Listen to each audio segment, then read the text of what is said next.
Ça nous amène à l'école. Et la réalité, est-ce que vous la noircissez ou est-ce qu'elle est telle que vous la décrivez? Vous avez publié une tribune avant-hier expliquant que l'école est désormais un enjeu civilisationnel et qu'elle est soumise au wokisme, à l'idéologie du wokisme. Vous ne croyez pas que les enseignants soient les premiers adversaires justement de cette idéologie, qui sont des remparts, des garde-fous aujourd'hui? Ça dépend.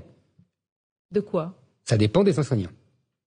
Il y a beaucoup d'enseignants qui, vous avez raison, ont une vision traditionnelle de leur métier, je dis ça en termes glorieux, qui veulent transmettre leur savoir, qu'ils aiment leur matière et qu'ils sont d'ailleurs prisonniers d'une idéologie pédagogiste qui les en empêche. Et puis, il y a pas mal de professeurs qui ont basculé vers l'extrême gauche, vers la France insoumise.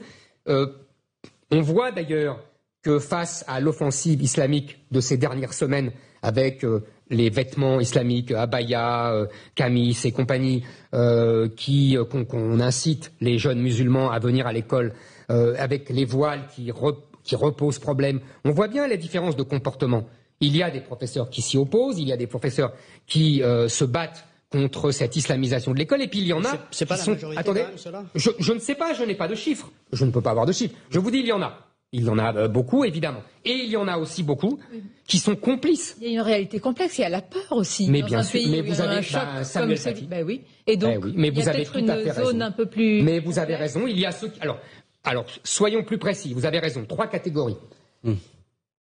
Ceux qui résistent, sans doute une minorité, parce que c'est les plus courageux.